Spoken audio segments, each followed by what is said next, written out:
All right, well, Elon Musk also sat down with Fox Business's Larry Kudlow to talk all things DOGE and Musk's mission to save Americans money. I think we're doing the right thing here. There's been a tremendous amount of waste and fraud in the government. What we're trying to do is get that number down to a much smaller figure, save money for the American taxpayer, stop money being spent on things that I think very few taxpayers would agree make sense. And now President Trump is doubling down on his support for Musk, posting on Truth Social. The radical left lunatics, as they often do, are trying to illegally and collusively boycott Tesla. I'm going to buy a brand new Tesla tomorrow morning as a show of confidence and support for Elon Musk, a truly great American. Meanwhile, the state of Mississippi has formed its own DOGE that they're jokingly calling MOGE, and they've already uncovered millions in government waste. Mississippi State Auditor Shad White joins me now.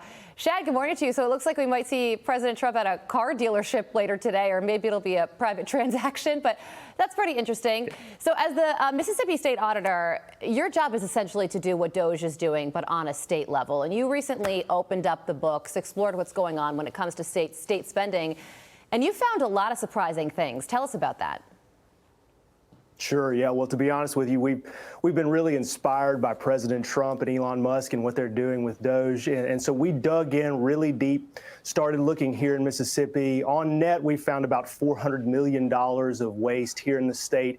It's simple things, Carly, from state agencies buying TV screens for $5,800 a pop, all the way to really expensive DEI programs. One of the DEI officers at a Mississippi university was making more money than the governor and the lieutenant governor of Mississippi combined. This is the kind of stuff that we're seeing. And unfortunately, as auditors, we're not like Elon. We can't put a stop to the spending immediately. But my hope is that Mississippi lawmakers will take cues from President Trump, will take cues from Elon Musk, and they'll take what we're saying seriously, put a stop to it eventually. Yeah, so we're showing some of the things that you found on our screen right now, and they include books for public libraries telling kids that whiteness is a bad idea, and millions going to DEI offices that spend money on things like social justice yoga for preschoolers.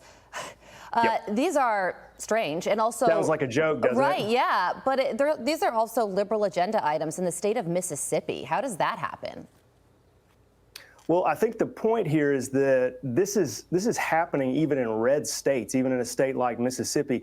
And so really what every policymaker in every state in the country needs to do is they need to take cues from President Trump, and they need to start their own DOGE effort, because even in a state like Mississippi, you can have a taxpayer-funded office financing social justice yoga for preschoolers. It sounds made up, but these are in the very documents that we unearthed. So my challenge to everybody out there listening is, if you're a state policymaker, start your own version of DOGE, do what the president is doing, get up off the couch and put a stop to this fraud, waste, and abuse that's happening everywhere. That's great advice. Shad, thank you so much for joining us. We appreciate it.